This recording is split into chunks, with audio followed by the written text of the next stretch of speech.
Olá, vizinhos! No Podmaster de hoje nós falaremos sobre emergências, afogamentos, parada cardiorrespiratória, engasgamento, e para isso nós trouxemos aqui dois profissionais altamente qualificados. O Rodrigo Calado, que é médico da Rede Mário Gatti, e o Rony, que atua no SAMU e no GRAU. Sejam bem-vindos e gostaria que vocês fizessem algumas considerações introdutórias para a gente começar o nosso bate-papo. Rodrigo, nos conta um pouco sobre esses desafios em lidar com esse tipo de ocorrência. Juliano, em primeiro lugar, muito obrigado por esse espaço e pelo tema que vocês estão propondo, né? As emergências, elas são muitas vezes preveníveis e, quando tratadas de forma precoce também, a chance de sucesso no tratamento dos pacientes ela se torna muito maior. Então, quando a população está orientada sobre o que fazer em determinada situação, a chance do socorro chegar, seja ele por meio do SAMU ou um socorro privado, que seja o caso, ou o bombeiro, é muito maior, porque o profissional chega com o paciente já numa situação ou estabilizada ou pelo menos com a manutenção daquela... o basal para a manutenção da vida, para que ele possa atuar naquele momento e resgatar o paciente realmente à vida. Você, por exemplo, falou de ressuscitação parada cardiopulmonar, respiratória.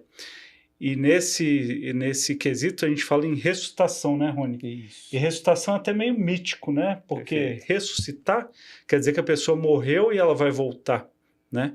Então, parabéns por esse tema. Eu acho que hoje nós teremos uma discussão que, olha, tem assunto para... Meu nome é Rodrigo Calado, mas dá para falar muito, viu? E o Rony, nós trabalhamos juntos, né, Rony? No SAMU, o Rony ainda do grau do bombeiro, né? Rony, você que é enfermeiro, eu fico imaginando o volume de atuações com esse tipo de ocorrência. É muito elevado, realmente?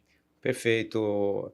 Nós temos grandes incidências, tá? Em todos esses temas que você falou aqui, tanto engasgo, quanto afogamento, quanto a parada cardiorrespiratória. O Dr. Rodrigo fez uma colocação sensacional, que é a questão da prevenção. De todas as estratégias, a que mais produz efetividade é a prevenção. Claro, uma morte súbita, né, uma parada cardíaca súbita, muitas vezes as pessoas não tenham esse conhecimento. Então, a intervenção será fundamental. Mas, por exemplo, no engasgo, no afogamento, é fundamental que nós tenhamos prevenção. E quando a gente fala em prevenção, eu preciso, para que realize uma prevenção efetiva, eu tenho que ter uma educação em saúde. Então, primeiro, eu preciso educar as pessoas para que elas compreendam os princípios de prevenção. E a prevenção a gente tem que dividir em dois temas: prevenção ativa e prevenção reativa. Depois podemos falar um pouco sobre isso. Mas a chave é educação para a prevenção, que é o que mais salva a vida. No afogamento, por exemplo, se eu tiver prevenção, eu elimino 90% das mortes. No engasgo não é diferente. Várias pessoas engasgam por situações que poderiam ter sido evitadas. Todas essas mortes de engasgo, todas são evitáveis. Esses incidentes, Rodrigo, eles ocorrem em quais contextos? No dia a dia das pessoas, por exemplo, no caso do engasgamento, é no dia a dia, é naquela relação familiar, dentro de casa? Como que funciona isso, assim, para a gente ter, até para fazer a prevenção? Eu fico pensando, pode ser no churrasco? Me fala, com base na sua experiência, como que isso tem ocorrido? Exatamente isso, é na rotina, né? Quem trabalha num serviço de emergência não tem dia e nem hora, né? Pode ser a qualquer momento, pode ser em qualquer idade. É claro que alguns grupos especificamente vão ter maior risco, né? A criança, o idoso que tem problema de disfagia, dificuldade de deglutição, ou tem uma doença associada que pode levar a essa dificuldade, são grupos com maior tendência. E outras prevenções, que é a própria forma de alimentação, como lidar com o alimento, grandes pedaços, mastigar mais, né? Isso vem de uma educação básica até, às vezes até educação familiar, né? Falando da emergência em si, o chamado chega a qualquer hora. O que é muito importante, que as pessoas que estejam promovendo esse chamado possam também fazer a manobra, por exemplo, no engasgo, né? A manobra de Heimlich. Hoje, com as câmeras, o advento das câmeras de segurança, as redes sociais foram inundadas de cenas de pessoas sendo resgatadas por desconhecidos, cidadãos comuns, né? Não socorristas, num restaurante, no meio da rua, fazendo a manobra em que você chega aqui abaixo do apêndice tifoide, na região do estômago, um pouco abaixo, e faz um J, apertando por trás, né, com bastante força, para que o ar remanescente do pulmão ele tenha um escape rápido e aí possa liberar esse corpo estranho. Nós chamamos o engasgo, na verdade, de OVASC, obstrução de via aérea superior por corpo estranho. Então, quando esse ar sai, o ar remanescente dos pulmões sai com uma força mais elevada, ele acaba promovendo a desobstrução da via aérea com o objeto que está lá, que às vezes é um alimento, às vezes é uma moedinha, algum outro tipo de corpo estranho, né, que isso é mais comum em criança, né, Rony? Perfeito. Então, é uma manobra de fácil ensino e fácil aprendizado, mas essa informação tem que chegar até a população. E talvez o grande erro de nós, como sociedade, é não levar a educação. E talvez até botando a culpa em nós mesmos, né? O Rony hoje muito envolvido com essa educação, mas a diferença dos países desenvolvidos em relação a países que não têm desenvolvimento nessa área é exatamente isso. É a informação que não chega. Porque é básico, né? Um socorro muito básico. E salva vidas. A manobra de Heimlich, ela é absolutamente praticável e de amplo sucesso.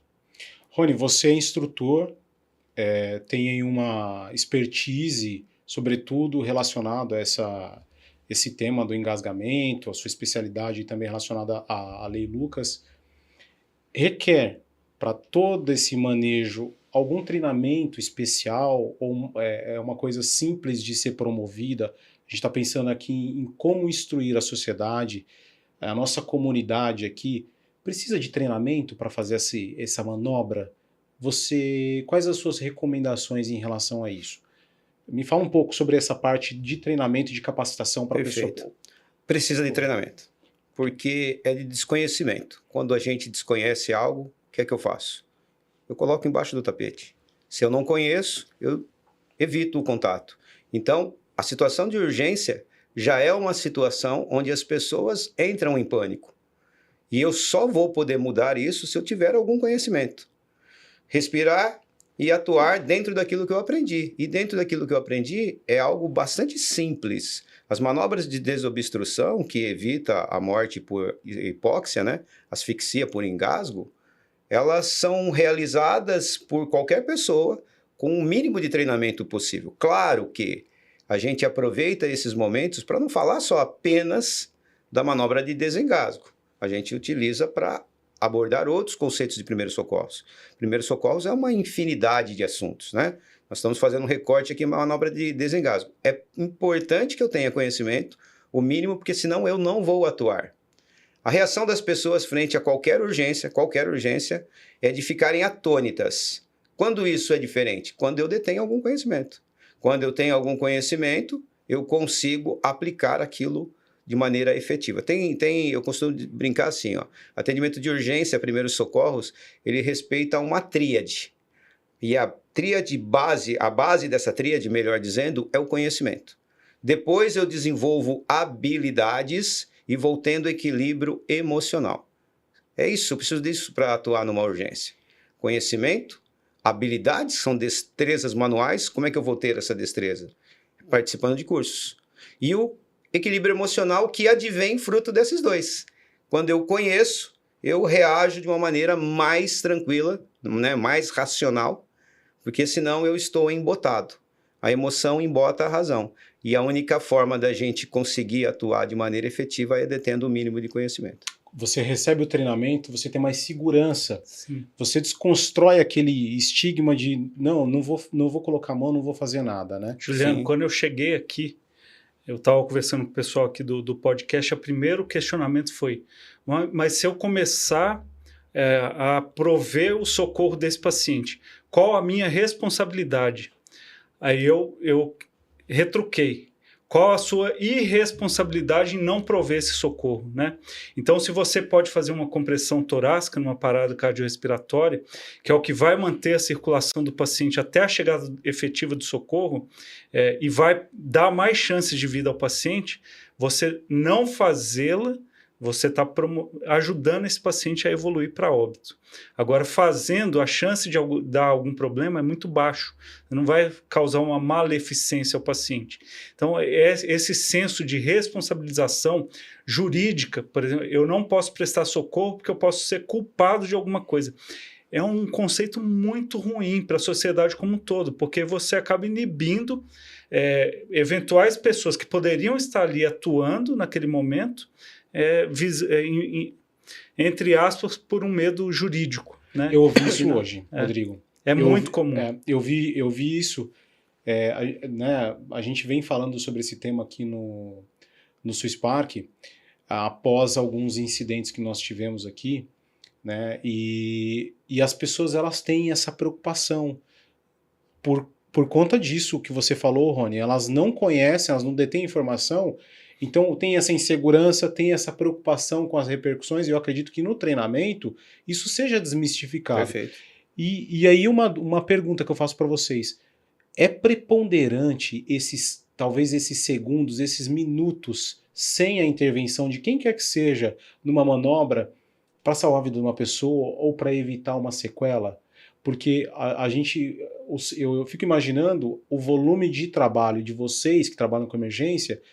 E, obviamente, que não existem equipamentos profissionais para atender uma ocorrência a todo instante e estar ali em 2, 3 minutos para intervir. Perfeito. Então, esse treinamento, essa capacitação das pessoas que às vezes estão do lado é fundamental. E aí, onde eu quero chegar? Esses minutos são preponderantes para salvar uma vida? Completamente. Deixa eu só fazer uma colocação. Do ponto de vista legal, nós não temos nada que possa incriminar essa pessoa que presta o socorro. Na outra ponta, sim. O crime de omissão de socorro, artigo 135 do Código Penal, está aí. Claro que a gente, ao chamar ajuda, é importante dizer isso, eu já prestei primeiros socorros, certo? Então, do ponto de vista legal, não tem nada que me atrapalhe, vamos dizer assim. Tem muito mito sobre esse conceito de mexer. É claro que tem situações que a gente é bom não mexer, né? Sobretudo nas situações de trauma, onde a pessoa está respirando, mas tem uma mobilidade reduzida. Por que eu vou mexer na vítima? Então, eu mantenho ela imóvel até a chegada do socorro, com uma equipe mais preparada. Mas não existe, do ponto de vista legal, essa incriminação por você ter atuado. Existe por não ter atuado, que é o crime de omissão de socorro.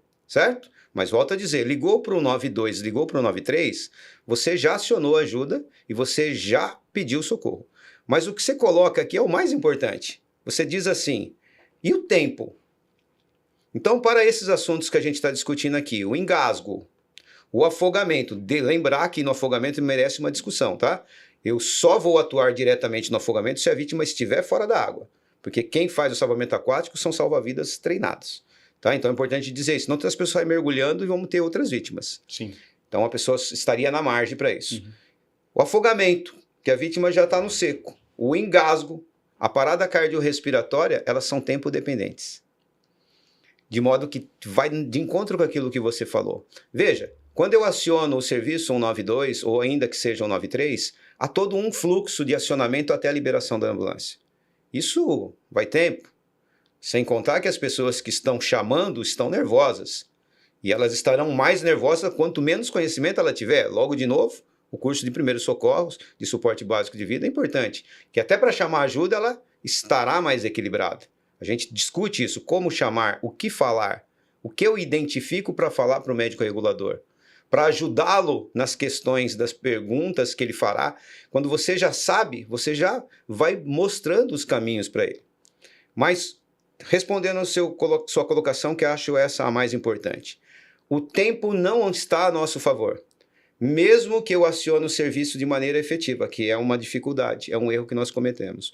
Mesmo que tudo funcione bem, os fluxos internos, até a liberação da viatura, até o deslocamento dessa viatura, até a chegada no local da ocorrência, é incompatível, vou repetir, é incompatível com a vida se nós estivermos frente a esses agravos que a gente discutiu. O engasgo, porque um engasgo total, depois a gente pode falar, existe o total e o parcial, onde não há troca de oxigênio, é questão de minutos. Veja, se eu acoplar minha mão no seu rosto agora aqui e não deixar você respirar, você em alguns segundos, 1 minuto no máximo, você sucumbe e desmaia. Se eu continuar mantendo sua via aérea ocluída, 4, 5 minutos depois, você já começa com morte cerebral. Lesões até efetivamente uma morte cerebral que ocorre aproximadamente depois de 10 minutos. Dentro do ponto de vista do miocárdio, do coração, se ele estiver num ritmo de fibrilação ventricular, também. Cada minuto que passa, ele vai perdendo 10% do seu potencial. 10 minutos depois, basta a gente fazer uma conta. Já foram 100%, você tem o 0% de chance. Veja que isso é incompatível com a chegada de uma equipe. Perfeito. Quem salva a vida é quem presencia. A America Heart, né, que é a Associação Americana do Coração, ela dá uma frase fantástica. Ela diz assim, quem salva a vida é o circunstante, ou seja, aquele que presencia. Quando a gente vai para o protocolo do trauma, o Dr. Nicholas Sen, que está lá no livro de PHTLS, que é um manual de atendimento do trauma pré-hospitalar, ele diz assim, o destino do traumatizado está nas mãos de quem faz o primeiro curativo. Essas duas frases, tanto no clínico quanto no trauma, mostram para a gente assim, quem vai fazer a diferença é aquele que estiver ao lado. Mas se aquele que estiver ao lado não se sente preparado, não se sente seguro para tal, eu vou perdendo as chances de sobrevidas, vão escorrendo pelos meus dedos, e deixar apenas para essas equipes, que é claro, são equipes preparadas, têm equipamentos, têm outros recursos, mas para esses agravos que a gente discutiu aqui, o tempo não está a nosso favor. E, infelizmente, a gente... Se nós trouxermos esses dados para a prática, por exemplo, fibrilação, né? Todos esses agravos, afogamento, parada cardiorrespiratória, engasgo, nós estamos falando de falta de oxigênio. Para o cérebro, que é talvez o órgão que vai sofrer mais rapidamente, coração, rim, todos os sistemas do organismo. Essa falta de oxigênio ela tem que ser tratada. Aí quando o Rony fala controle emocional, vamos fazer aqui a sequência, né? Houve o evento, aqui, por exemplo, Giovanni, liga para o SAMU, qual é o número? Primeira falha, muita gente não sabe, 192, 193. Já é o primeiro ponto onde nós temos que colocar o dedo na ferida. Ligou para o SAMU, uma atendente chamada técnica de regulação de atendimento médico, TARM, né? Urgências, ela vai pedir endereço e alguns dados da vítima, idade e tal, para que o médico possa fazer um diagnóstico depois na cabeça dele. E dentre as questões que vão ser pedidas onde você está? Aqui, Giovanni, se eu tiver uma parada cardiorrespiratória aqui agora, você sabe onde a gente está? Sim, porque eu joguei no GPS. Isso, mas aqui. Tá vendo a dificuldade, às vezes? Mas olha que interessante, nós estamos no endereço, mas nós estamos praticamente no subsolo. Difícil de achar. Então eu vou precisar, além de dar o endereço correto, que já é um problema, eu preciso destacar pessoas para ir lá na frente, porque a viatura vai passar procurando um número. Aqui ainda a gente tem um número bastante organizado que eu pude ver. Mas, em geral, a gente não tem. Os números são totalmente loucos. Não. E eu preciso ter alguém para lá na frente para ajudar. E quem está chamando, muitas vezes está assim. Eu fui médico do SAMU muitos anos e você, às vezes, está no telefone e, às vezes, está na rua. Assim, manda logo, manda logo. Mas onde você está? E a pessoa não consegue ter discernimento de que nós precisamos não tem uma geolocalização para falar, é aqui. Então, só nesse processo já se perde um tempo. Sim. Depois vem a sequência do médico falando, a partir do momento que ele identificou uma dessas situações, cabe também ao médico orientar quem está do outro lado, falar, é uma parada cardiorrespiratória, comece a fazer as compressões torácicas agora. Você sabe fazer? Não. Então coloque as duas mãos sobre o meio do peito do paciente e comece a comprimir mais ou menos 100 vezes por minuto. Com força, vai e volta. Quando o Rony fala em fibrilação ventricular, o coração está assim. Ó. O coração é uma bomba quase perfeita que ele faz tum, ele enche e esvazia, enche e esvazia. Então, se ele começa a fibrilar o ventrículo esquerdo, nada de sangue sai, então você não tem circulação, não tem oxigenação dos diversos sistemas do organismo. Ataque cardíaco-ventricular também, que é quando bate muito rápido, ele não consegue encher e esvaziar. Então, se não esvazia, se não encheu, não tem sangue também para sair. E são duas situações em que você, além de promover as compressões torácicas, até porque 70% do sangue que volta até o coração, depois de uma circulação inteira pelo corpo, ele ainda tem oxigênio. Então, a partir do momento que você começa a comprimir, você promove a circulação desse sangue, mesmo que não tão efetiva como um batimento cardíaco, mas vai prover oxigênio até a chegada do socorro especializado. Aí, esses 10% a cada 1 minuto, você ganha tempo. Perfeito. 10 minutos o SAMU não chega aqui. O bombeiro não chega aqui. Mas se você permitir esse ganho de tempo com as compressões, provavelmente a vítima vai ter muito mais chance. Rodrigo, então, desculpa, não pode concluir. São esses fatos que a gente fala que desde a chamada até o momento do cuidado e sem ter medo de que está provendo o suporte de vida do paciente, básico de vida, é fundamental a participação do cidadão em geral. Por isso a educação e treinamento são tão importantes. Perfeito. Rodrigo, em linhas gerais, existe alguma orientação que a gente poderia deixar para quem nos assiste em relação a como proceder no chamamento do serviço de emergência? Porque realmente a pessoa ela fica muito tensa ali, né? Às vezes está diante de alguém já desmaiado. Existe algum protocolo, alguma sugestão que a gente poderia, liguem, falem isso, tem alguma diretriz, assim, em linhas gerais que a gente poderia deixar orientativa para as pessoas? Sim, e essa estruturação de chamado, ela é importantíssima. Eu tenho 3 situações assim, bem, parada cardiorrespiratória, um AVC ou alguma outra situação de um trauma muito severo em que o médico na hora vai, se ele realmente pensar nessa situação, ele vai liberar uma UTI. Só que o recurso é finito, você mesmo já disse. Sim. Nós temos 3 UTIs do SAMU e mais uma, o grupo com médico e enfermeiro no bombeiro, que é o grau. Então, são 4. Toda hora, é muito chamado o dia inteiro. O médico, depois que passou na regulação inicial, pegando endereço, tudo isso, essa chamada passa para um médico. E aí o solicitante vai falar com o médico e o que ele tem que saber falar? O que de fato está acontecendo? Muitas chamadas de jovem, por exemplo. E ela desmaiou aqui na escola, tal, é uma parada? Não, desmaiou, mas já está voltando. Tal. Então, é uma síndrome de ansiedade generalizada.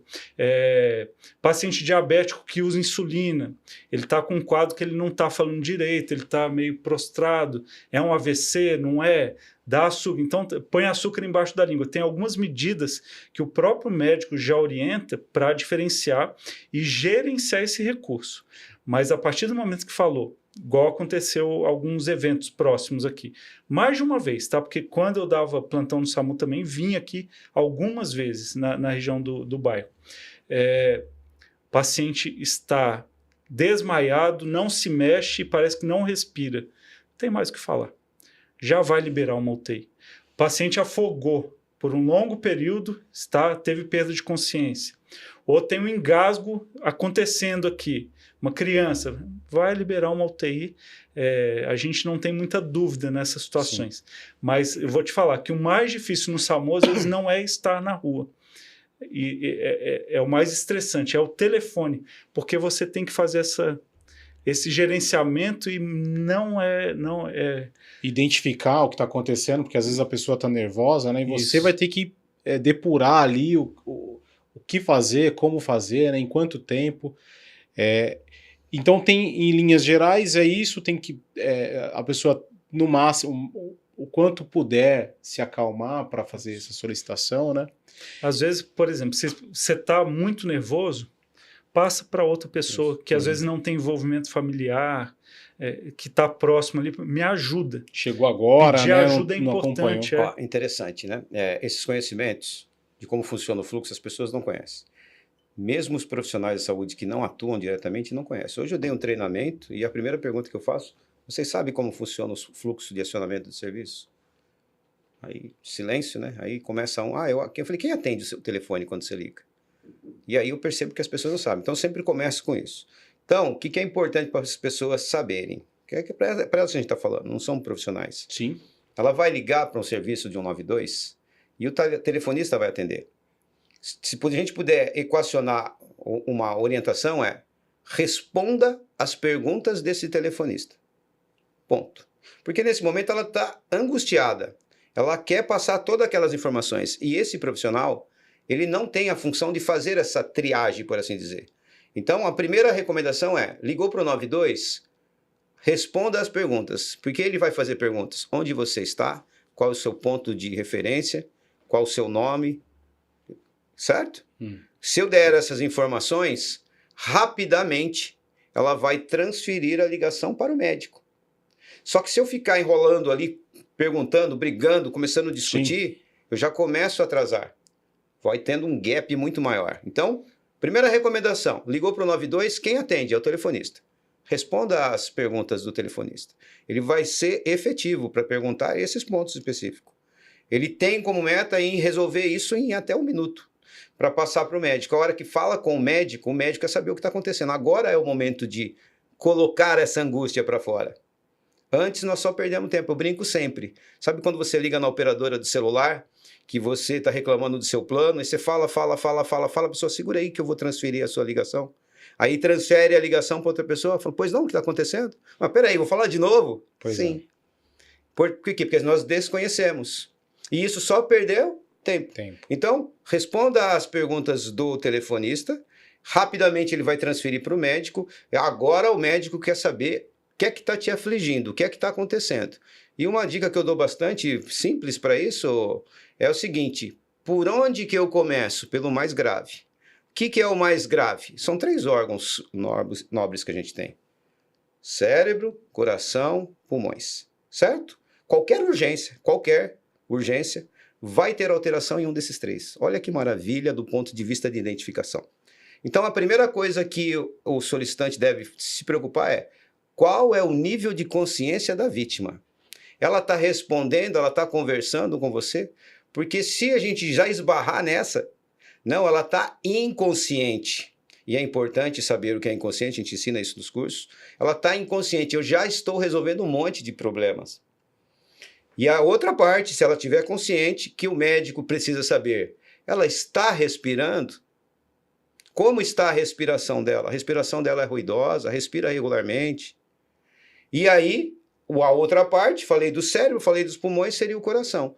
Perceber se ela tem pulso ou não. Mas eu só vou para o pulso ou não quando a vítima está inconsciente, porque senão ela tem pulso. E verdadeiramente, para leigos, nem sequer é necessário aprender a checar o pulso. É fundamental, mas não é obrigatório. De modo que eu vou ficar com 2 informações dessas 3. Nível de consciência e se ela respira. E se ela acha que respira, porque tem esse viés que a gente também discute nos cursos, você vai descrever como é essa respiração. A respiração parece que está roncando. O médico já fala, opa, isso pode não ser uma respiração. Então, o fenômeno que a gente chama de gasping, né? É quando parece que respira, mas não respira.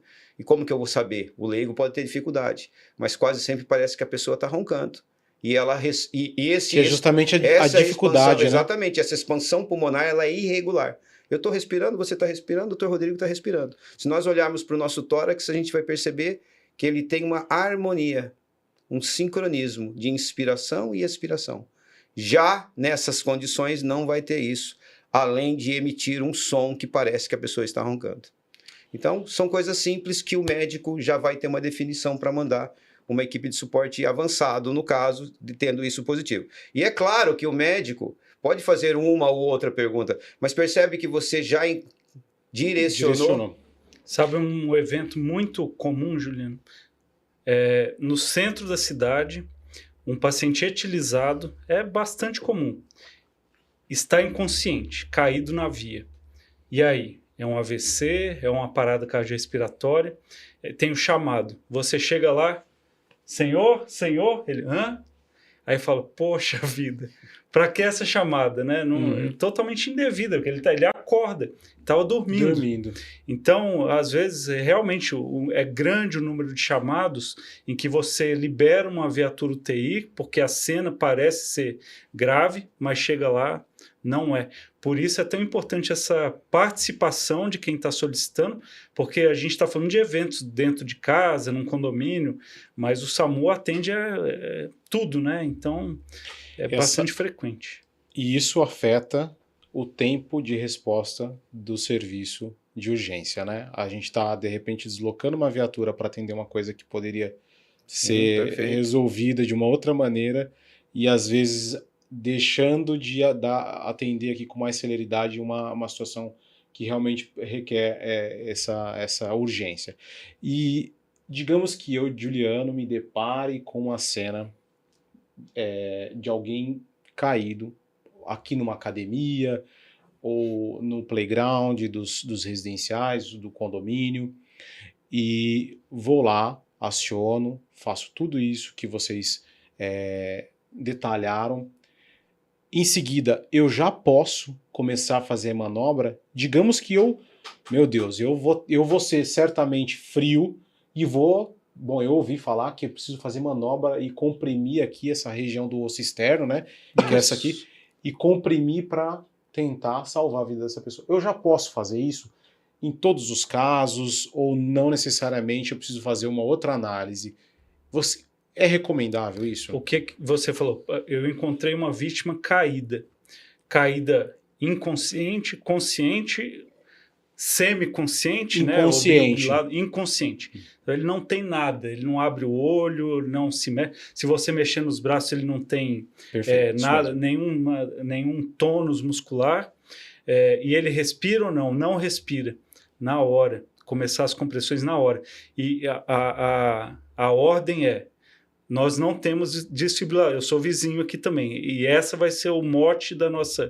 Perfeito. Por que não temos desfibriladores externos automáticos no condomínio? Sendo que é um aparelho barato, quando você divide entre todos os condôminos, o investimento é baixíssimo.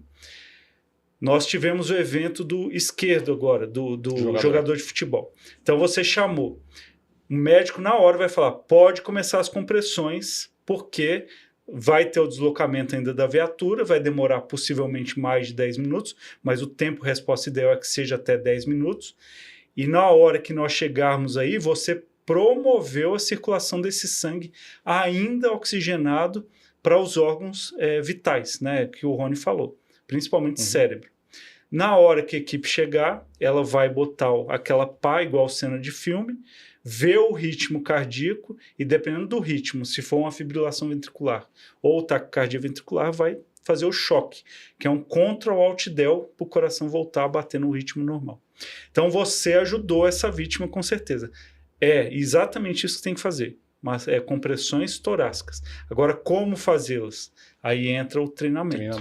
Em o local que fazer, o ritmo que se faz, quanto que vai se aprofundar, aprofundar e voltar, aí o treinamento. E quando nós falamos no DEA, o esquerdo, por exemplo, ele provavelmente, você vai ver no boletim de óbito dele, na declaração de óbito, arritmia cardíaca. Ele possivelmente entrou num desses ritmos, fibrilação ventricular, taquicardia ventricular, que são ritmos muito comuns no início das paradas cardiorrespiratórias. A partir do momento que você começou a comprimir, você já dá a ordem. Alguém liga o 92 e o 93, chama o SAMU ou o bombeiro, fala que nós temos uma parada cardiorrespiratória e pega o DEA. Então hoje, se você está no estádio, está num shopping, tem DEA nesses locais, mas nós precisamos expandir isso, como os Estados Unidos fazem, como o Japão faz, na Europa, em que você vê esses aparelhos com muito mais frequência. Então, você está aqui, por exemplo, numa academia, aconteceu um evento desse, começou as compressões, algum vizinho foi até onde fica o DEA, pega o aparelho, desfibrilador externo automático, ele faz a leitura sozinho. Então, o medo que alguns têm, mas vou botar o aparelho lá, vai dar choque, isso pode dar um problema. Não, o aparelho sabe o que ele está fazendo, o próprio aparelho vai te instruir. Você deve saber melhor que eu, Rony. Sabe por quê, Rodrigo? Desculpa. O que a gente aqui na Master, no conselho diretor, nós temos essa preocupação, a gente já discutiu isso por conta de alguns incidentes que aconteceram, e realmente não tem uma opinião técnica, né? E é até bom você falar isso, por quê? Porque a Master ela já está pensando nesses treinamentos para os profissionais da associação, agora no exercício de 2025, a gente está discutindo isso, certamente a gente vai promover, né, essa capacitação. E com relação ao desfibrilador, por exemplo, se a gente utilizar, eu tô pensando numa pessoa que leiga, de repente, porque nem sempre vai estar o capacitado ali Ele no foi local. criado para o leigo, né? É importante Então, que se diga isso. Ótimo. E aí, esse equipamento, se ele for, uma pessoa está convulsionando ou de repente a pessoa está dormindo, né? Vou usar esse... Etilizado. Etilizado. Tem alguma possibilidade disso trazer algum mal para essa pessoa? Ou o equipamento ele faz essa leitura? Ele faz a leitura e não faz a leitura. Ele vai mandar, ele vai orientar quem está promovendo esse socorro inicial a fazer. Você deve estar mais por dentro, ritmo detectado. Isso, né? Tratamento não indicado. Tratamento não Há indicado. vários tipos de aparelho. Então, a gente pode falar tratamento não indicado, choque recomendado, choque não recomendado. Continue as muda um pouquinho a forma de né? falar, mas sempre é isso. Quando você liga ele, ele já vai pedir para colocar as pás. Tem um diagrama, você segue o diagrama. A hora que você faz aquilo que ele pediu, ele dá o próximo passo. Ele é até intuitivo. Para dar o choque, ele não dá o choque assim. Sim. Na pá vem o desenho da onde você vai colocá-lo, que é para a corrente passar pelo coração. Então tá desenhado lá. Então não tem muita dúvida. A partir do momento que você colocou a pá, afaste do paciente, analisando o ritmo. Ritmo detectado, aí não tratamento. Ou ritmo, não sei se fala ritmo desfibrilável. Ele fala tratamento não indicado ou tratamento não indicado. Ou aí administre choque ao paciente. Aí quando ele fala, afaste-se do paciente para você não tomar choque. E aí aperta o botão para... Tem um botão que você efetivamente tem que apertar para que seja administrada essa corrente elétrica para dar o control alt del no coração. Muito simples. E olha que interessante, ele só carrega se houver o ritmo para tal. Tá? Ele identifica o ritmo, então ele fala tratamento indicado, carregando, não toque no paciente, certo? E aí depois que tiver carregado, ele fala pressione o botão piscante agora. Afasta-se todos, aperta o botão. Mas eu queria chamar a atenção que você falou assim, a pessoa está dormindo, a pessoa convulsionou, a pessoa... Veja, para eu instalar o desfibrilador, eu primeiro faço a abordagem inicial da vítima. Checar a responsividade, para saber se ele não estava dormindo lá, como colocou aqui o Dr. Rodrigo, certo? Tem formas de fazer isso, tem uma sistematização para chamar. Então você faz isso, você garante que ele está inconsciente. Depois você já pede ajuda com o desfibrilador e o próximo passo é avaliar se ele tem respiração. Porque ele pode estar inconsciente e estar respirando. Se ele está respirando, você não precisa instalar o desfibrilador, porque ele tem pulso, certo? Mesmo que você não saiba ver pulso. Então isso tudo é discutido. No treinamento a pessoa acaba Então, por exemplo, sabendo. Não adianta comprar o desfibrilador e deixar lá. Primeiro, ele é um bichinho que fala, e aí você sabe que ele dá choque. Se você não tiver treinado, você não vai usar ele nunca. Eu vou em locais de atendimento que tinham ideia e as pessoas não se sentiram empoderadas de usar. Por quê? Porque acreditam que e se eu fizer isso que você falou, e se fizer mal, e se ele der o choque, achei melhor não usar. Sabe por que ela não usou? Porque faltou o conhecimento, colocou embaixo do tapete.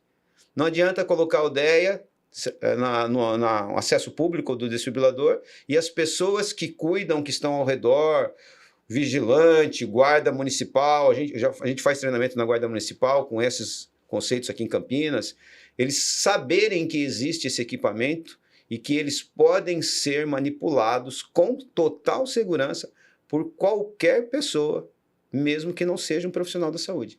Basta que você tenha essa desmistificação de que ele pode levar a algum dano algum prejuízo. Isso não vai acontecer. E quando a gente mostra isso na prática, com treinamentos, com simuladores, a pessoa sente, então quer dizer que eu posso pôr aqui. Ele só vai dar o choque a hora que eu apertar? Sim, a hora que apertar. E se o ritmo for chocável, se for um ritmo que precisa desfibrilar. O aparelho é extremamente seguro, mas não basta apenas ter o aparelho. Sim. Porque ele vai ficar lá, e aí na hora de usar, a pessoa que estiver para usar, o circunstante, não vai se sentir empoderado para tal, e aí também não adianta. Como a falta de esclarecimento, ela constrói esses obstáculos, né? E aí a gente está discutindo aqui um assunto que diz respeito à vida das pessoas. Sim. É às vezes alguém que muito próximo. Que poderia ter uma vida que poderia ter sido salva, né? Por conta de falta de esclarecimento, a gente não... E as pessoas não pensam no próprio núcleo familiar. Exato. Porque a maior parte das vezes, quem vai estar ao lado da vítima é a família. Perfeito. É alguém muito próximo. Por isso esse fator emocional na chamada é tão importante. Quando nós pensamos nos nossos pais, nós já estamos numa idade de maior risco de um infarto, de um AVC, de uma parada. Filhos, em relação à piscina, afogamento. Então, quando você começa a pensar em alguém mais próximo, talvez isso sensibilize mais para que, acho que nós precisamos tomar alguma medida em relação a essa falta de treinamento e educação nos primeiros socorros. Deixa eu dar uma informação técnica em cima disso. Olha que interessante. De todas as paradas cardíacas no ambiente extra-hospitalar, não estamos falando daquela pessoa internada, com algum problema de saúde, certo? Falando das paradas cardíacas que ocorrem fora do hospital. 84%, olha o número absurdo, olha que epidemiologia, 84% ocorre dentro de casa. 16%, os outros 16% ocorrem lá na academia, lá no clube, no shopping center, em locais públicos. Mas 84% ocorre dentro de casa. Em cima dessa estatística, olha outro dado assustador. 50% desses 84%, 50% são presenciados por crianças e adolescentes, dados brasileiros. Logo, falar sobre primeiros socorros é uma questão de saúde pública que nos obriga até a falar sobre educação desse tipo nas escolas. Perfeito. E aí a gente tem o conceito de Lei Lucas, falávamos aqui no bastidor. Claro que a Lei Lucas é um assunto, é uma legislação para treinar professores, né? Não necessariamente os alunos, mas nada impede de ampliar isso, né? Mas nem os professores se sentem seguros para isso. Então, é importante que a gente discuta isso. Primeiro socorro devia ser matéria obrigatória na educação, não sei se básica, mas na educação fundamental, ensino médio, mas em algum momento deveria entrar, com certeza. Falar disso quanto antes para as crianças e depois, nesse processo evolutivo, e começar a inserir os treinamentos. A gente teve uma iniciativa aqui importante da Seviana, do RDS, que foi, com base até na Lei Lucas, capacitar os profissionais lá e também propor isso para os funcionários dos residenciais. Então, é uma iniciativa da escola, né, também chegando para os residenciais e para os condomínios. Existe alguma forma de nós prevenirmos esses incidentes? Por exemplo, em academia, sobretudo esse relacionado à parada. Algum exame ou esse cuidado, esse check-up, né, a pessoa deve fazer... Porque as academias comerciais, elas têm esse cuidado maior, acho que por força de lei até. Nas academias dos residenciais, não, porque nem todas são estruturadas como as comerciais, mas muitas estão no porte das academias grandes, com equipamentos profissionais, etc.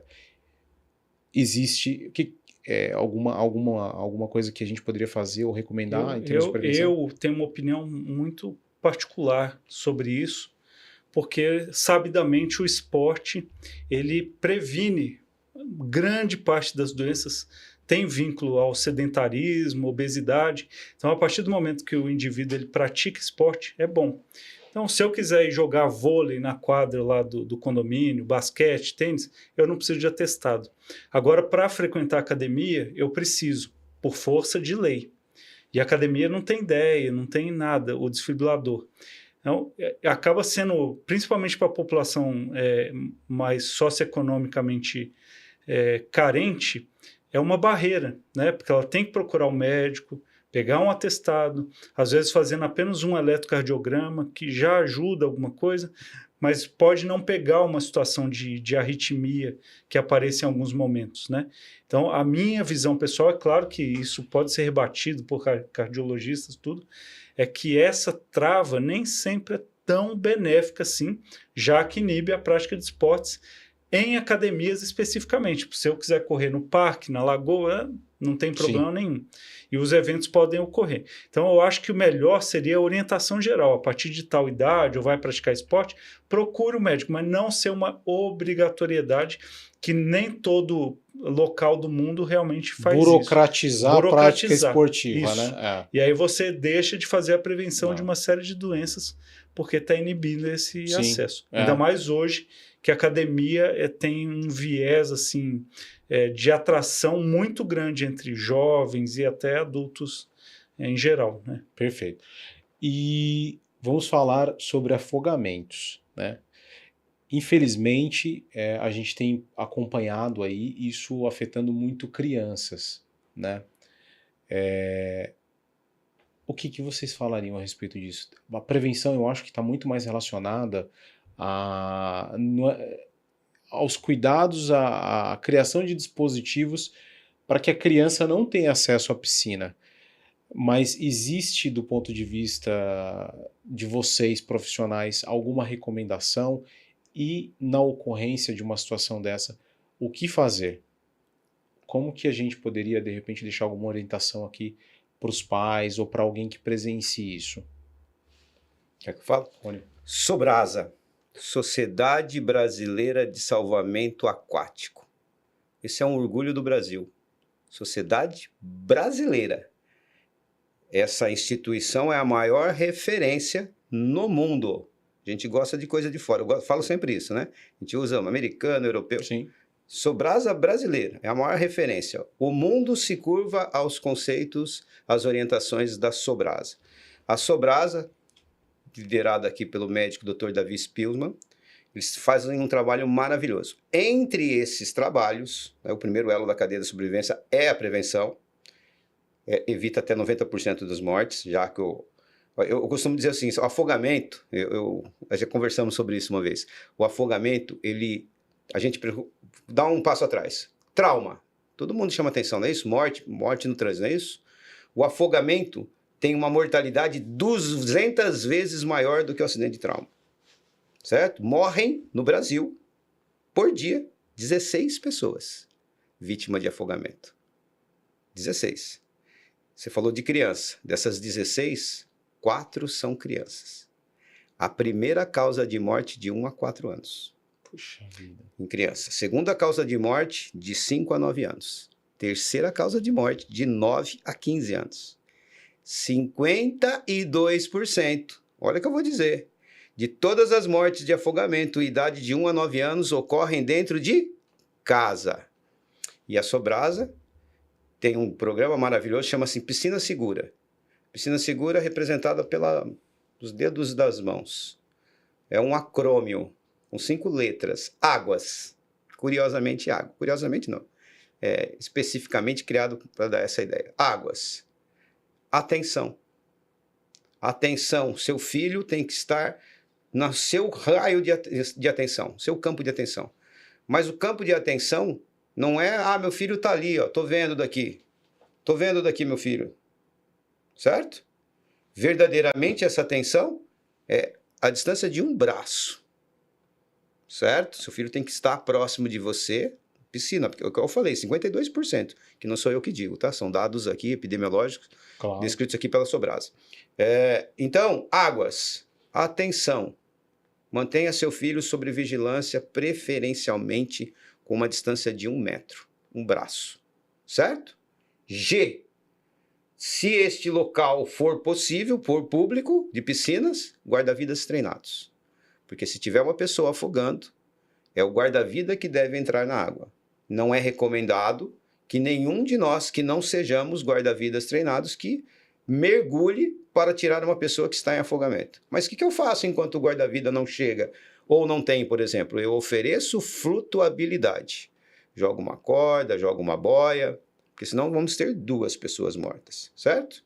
Então, atenção, guarda-vidas treinados. Urgência, saiba realizar primeiros socorros. Porque se você conseguiu tirar da água oferecendo flutuabilidade, o guarda-vida já saberia fazer. Mas pode ser que eu tenha que atuar.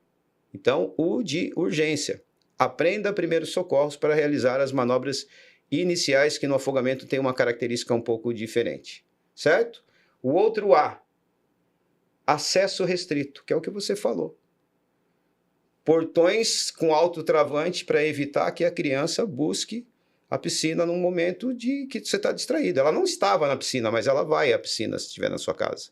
52% morre em casa, tá? Outra coisa importante, esse dia eu fui fazer um atendimento, olha só, entrei numa casa, uma piscina bonita, não tinha nada a ver com afogamento, era outra coisa, mas eu observei um patinho amarelo na piscina. Chamarias para a criança vai pular, se não tiver grade ainda, para mergulhar e ir atrás do patinho, a bola. Então, brinquedos na piscina, jamais, a não ser que você esteja no momento do convívio, certo? Então, acesso restrito. Portões, eu sei que a gente quer deixar a piscina bonita, mas eu preciso ter grades, 12 centímetros de largura entre um e outro, que as grades não sejam escaláveis, certo? E por fim, o último S, né, fechando o acrônimo águas, um ralo anti-sucção, S de sucção, que é muito comum a gente ter ainda piscinas com a possibilidade de sugar e tal, várias mortes por conta disso, mulheres, cabelos, são sugadas. Então, ter um ralo anti-sucção. E outra coisa, fechando ainda esse conceito do ralo anti-sucção, é ter um plano B, que é um botão para você desligar esse ralo anti-sucção que seja de conhecimento das pessoas. Porque às vezes, eu estive numa chácara há um tempo atrás, eu sou meio louco com ele, fico olhando, né? E eu fiquei procurando, tinha um ralo, e eu não achava onde desligar.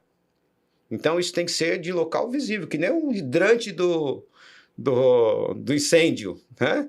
Tem que ser algo que, tipo, se acontecer alguma coisa, falhei nessa prevenção, isso tudo é prevenção ativa, certo? Falhei, eu tenho que ter uma prevenção reativa, ir lá e desligar o ralo, ou melhor dizendo, o interruptor, para evitar isso. Devia ser lei isso, devia ter sido legislado, ou a mudança desse tipo de dispositivo de ralo, né? Porque a gente já tem muitos casos, né, desse tipo de incidente. E a questão do botão, se as piscinas mais antigas tiver esse tipo de ralo, o teu dispositivo devia ser lei. Porque eu acredito. Tá aí, os dados, né? Sim, exatamente. 52% morre em casa. Claro, quando eu falo 52%, a gente tem que ser justo também, que não é tudo em piscina, né? Tem pessoas que morrem em banheira. Sim. Né? Tem crianças que morrem no balde. Nosso amigo Dr. Rodrigo aqui afogou no balde, né? Me contou uma história aí, quando era criança. Sério? Lá em Minas Gerais, lá em Barbacena, né? Barbacena não, mas a minha avó viu de longe, não estava a um braço de distância, estava brincando num tanque, né? Roça, né? Cidade pequena mesmo, e eu não sabia que eu dava pé para mim. Eu simplesmente caí, afundei e por lá fiquei. Eu lembro disso até hoje, mesmo sendo muito pequeno na época, dela enfiando o braço e me puxando com tudo. Então, vê que aparentemente um local inofensivo, exatamente, mas para uma criança que não sabia nadar, isso que eu ia chamar a atenção. Hoje em dia, aprender a nadar desde a idade, mas desde a tenra idade, é importante, né?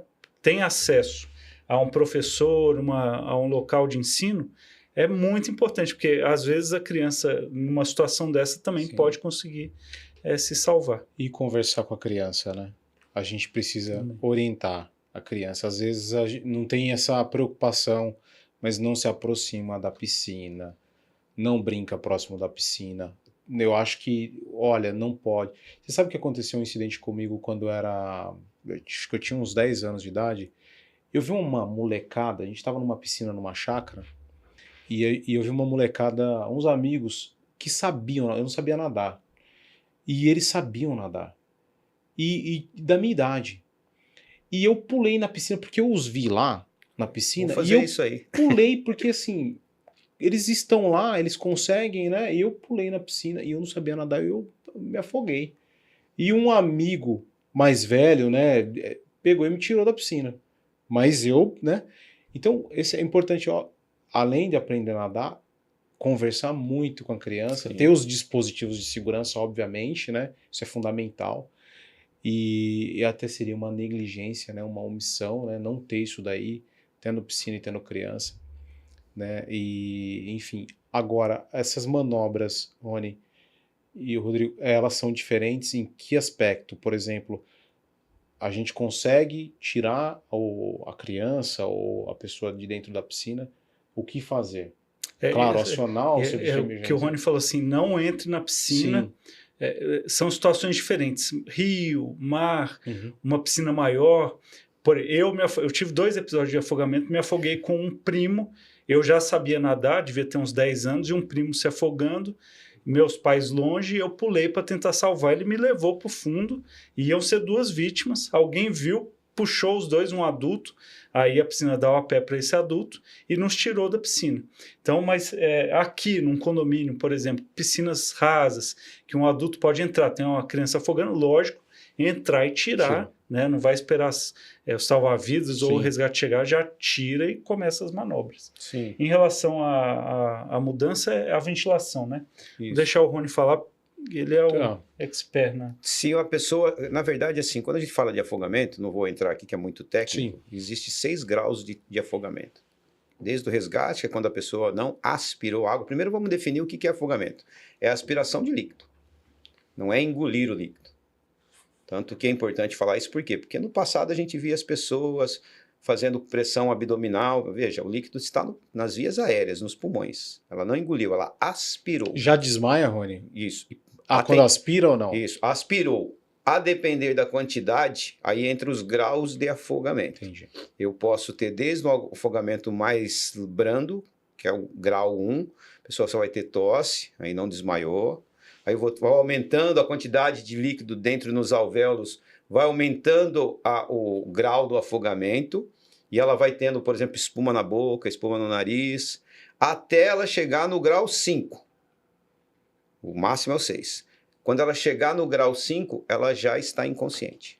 Então, todas as vítimas que foram retiradas da água com segurança e estão na margem para você iniciar o atendimento de primeiros socorros, estão desmaiadas, elas estão no grau 5, minimamente. O que é o grau 5? É quando ela não consegue respirar, porque tem um selo de água pela quantidade de líquido aspirado.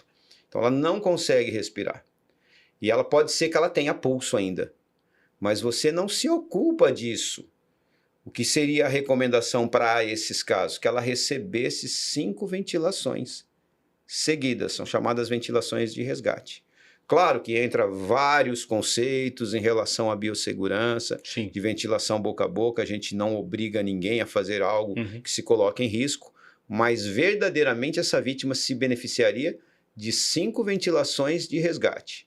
E depois das 5 ventilações, avaliar para ver se ela tem algum tipo de reação. Se ela não tem nenhum tipo de reação, eu iniciaria agora, porque provavelmente ela está no grau 6. Não tem respiração, que você já tinha visto, ela está inconsciente e não tem pulso. Então você iniciaria as compressões torácicas, realizando compressões de 15 compressões para 2 ventilações. Mas inicialmente a grande diferença daquela parada cardiorrespiratória de maneira convencional é as ventilações de resgate. Porque ela está num quadro de hipóxia, o que é isso? Está um selo de água, não tem troca gasosa, não tem hematose, não chega um sangue oxigenado no cérebro, ela desmaia. E eu preciso renovar isso, vencer essa barreira de água através das ventilações de resgate. Então essa é a grande diferença. E outra diferença também é que toda vez que a gente faz compressões e ventilações, é claro que nas paradas cardíacas de ordem geral eu nem precisaria me preocupar nesse primeiro momento por ventilações, o Dr. Rodrigo já colocou, eu tenho sangue na corrente sanguínea, oxigênio na corrente sanguínea o suficiente até o SAMU chegar, o bombeiro chegar, mas no afogado já não tenho.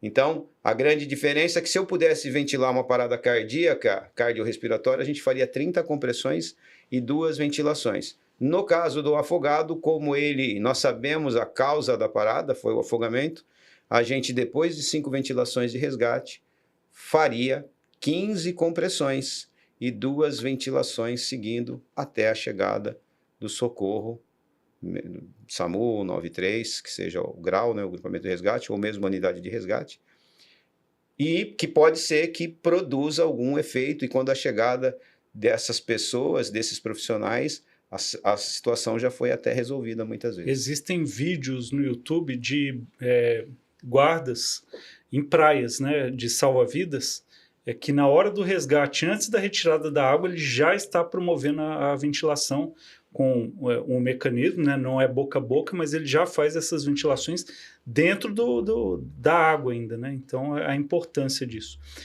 O problema da ventilação tem um viés, né? Quando você fala, você vai fazer 30 compressões e 2 ventilações, que é o correto nesse resgate. Né? A pessoa fala, eu não vou fazer a respiração boca a boca.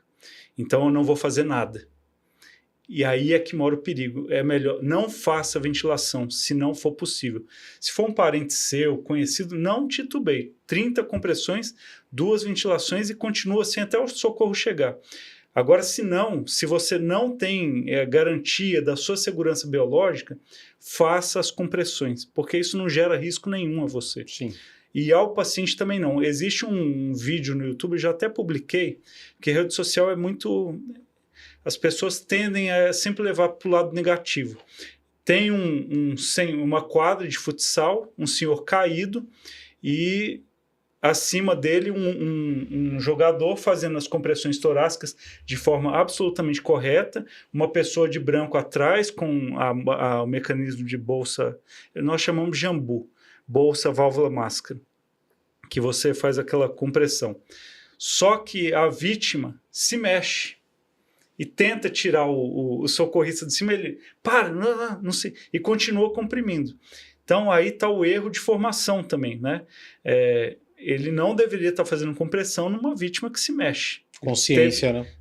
Tem um certo grau. Pode estar até inconsciente, não estar respondendo adequadamente, mas ele se mexeu, então ele tem pulso, tem tônus muscular, então isso não é uma parada cardiorrespiratória. Aí, rede social, todo mundo vem críticas pesadíssimas, né?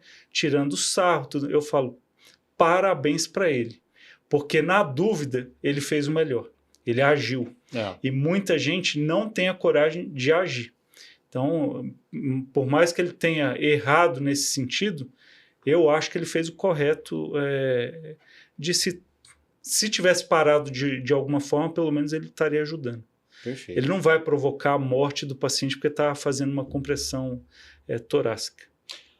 Rodrigo, Rony, muito obrigado pelo compartilhamento. Giovanni, posso falar a última coisa? Porque eu sou morador aqui e eu vejo nos grupos muita resistência a redutores de velocidade, radares, e o SAMU, talvez uma das maiores incidências de atendimento acidente de moto, principalmente, que é uma epidemia no Brasil hoje. Mas carro também. A gente sabe ver diversas vezes aqui, carro batido em árvore, aqui tem muita curva.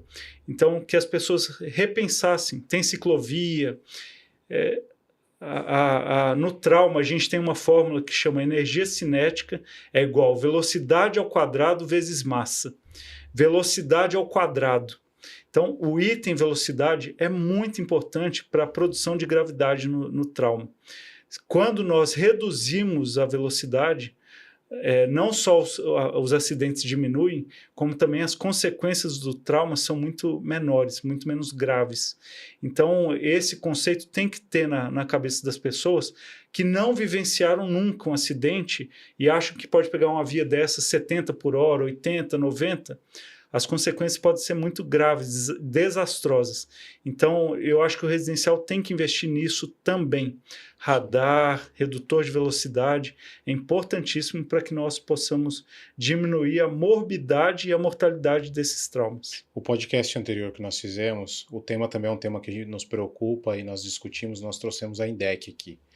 2 profissionais da INDEC para falar sobre a questão do trânsito, a questão da fluidez, da mobilidade, e a gente abordou esse aspecto e eles falaram alguns dados aqui impressionantes relacionados a esse tipo de incidente, né? Aqui, o que aconteceu, o que acontece e aí afora, né? Mas nos preocupa, assim, a gente está pensando em soluções, dependemos do poder público.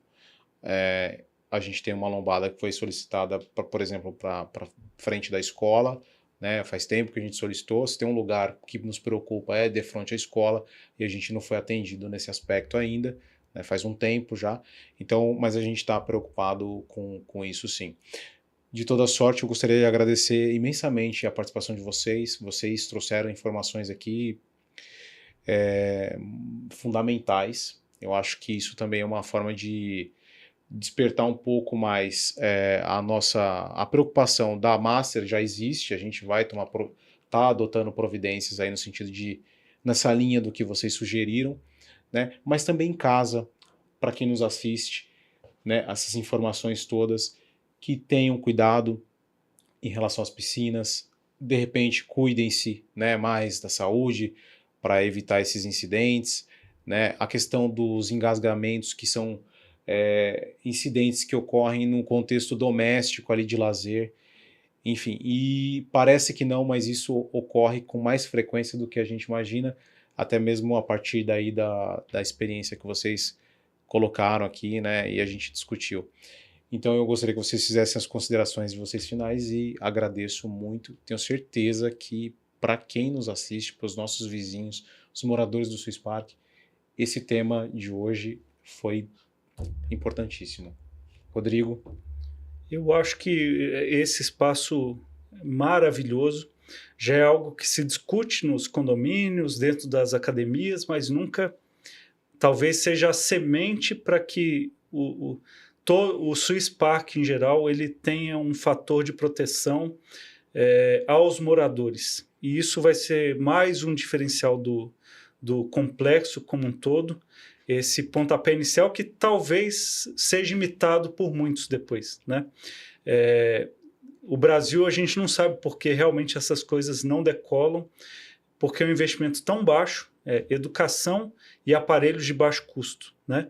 Para prover esse suporte até a chegada do socorro. Então, acho que parabéns pela essa iniciativa e vamos torcer para que os frutos venham a longo prazo, que possa haver o treinamento dos moradores, equipamentos, da estrutura, para evoluir nesse sentido. Todos nós estaremos mais protegidos. Eu vou dizer, o mais interessado em tudo isso, de forma bem egoísta, sou eu, porque eu faço parte dessa comunidade e se algum dia eu tiver uma parada cardiorrespiratória aqui, tomara que não pode bater na mesa, porque senão sai aqui, mas eu espero estar do lado de alguém preparado para prover essa chamada adequada, fazer as compressões e talvez ventilações e me fornecer um DEA, caso necessário, para que eu possa ter uma chance de vida. Como o esquerdo, que a gente falou, ele teve essa chance. E ele foi revertido. Rapidamente, né? Foi rápido. E ele poderia ter voltado como um jogador na Holanda e voltou. Ali foi talvez um quadro um pouco mais grave, sim, mas ele teve essa chance porque ele sobreviveu a esses momentos iniciais. Perfeito. Rony? Meu querido, quero agradecer aí pela oportunidade. Falar desse assunto aqui sempre me encanta. Eu sou um apaixonado por urgência, mas sobretudo com a prevenção. Agradecer aí ao Dr. Rodrigo pelo convite estendido também a mim. Contem sempre conosco para divulgar isso. É nossa missão falar para as pessoas. Quando a gente forma uma pessoa, 2, 10, você está tornando o mundo mais seguro. E você falou aqui sobre investimento baixo, mesmo que fosse alto. Quanto vale uma vida? Sim. Então, a gente não pode poupar esforços para salvar vidas, né? Isso não tem preço. E conte conosco para isso. porque é importante que a gente tenha cada vez mais pessoas preparadas. Como bem colocou o Dr. Rodrigo aqui, eu quero estar ao lado de pessoas que saibam fazer, e eu vou ter essa pessoa do lado que saiba fazer quando eu tiver uma sociedade mais preparada, começando com as nossas crianças. Os professores devem saber, os professores devem ampliar para os seus alunos. Eu vou dar aula nas escolas, eu sempre falo assim para o professor, tira um tempinho da sua aula, lá de biologia, para falar sobre as organelas, sobre as mitocôndrias, que eu acho fantástico, mas para ensinar o seu aluno a palpar o pulso dele. Não vai prejudicar a sua grade. Ensine o palpar pulso. Eu costumo sempre dizer, a gente não sabe palpar o nosso próprio pulso. E quantas doenças eu poderia evitar se eu identificasse o meu pulso alterado. Antigamente tinha um marketing que a gente via de uma determinada empresa, não vou fazer aqui nenhum tipo de marketing, mas fala, você já tomou a sua bebida hoje? Não é isso que tinha lá? Eu falo, você já checou o seu pulso hoje? E isso é uma coisa simples de fazer. Quantas pessoas que morrem com acidente vascular cerebral e tinham uma arritmia que ela nunca sequer detectou, e ela poderia ter detectado se tivesse palpado o pulso. Claro que ela não vai fazer o diagnóstico, ela vai precisar ir no médico, mas meu pulso, eu percebo que às vezes ele fica um pouco irregular. Essa arritmia mais comum é a fibrilação atrial, uma das maiores causadoras de acidente vascular cerebral. E quantos acidentes vasculares cerebrais teriam eliminados se nós tivéssemos identificado essa fibrilação atrial e tratado precocemente? É uma forma de prevenção também. Perfeito. Fiquei muito impressionado com as competências de vocês. Mais uma vez agradeço.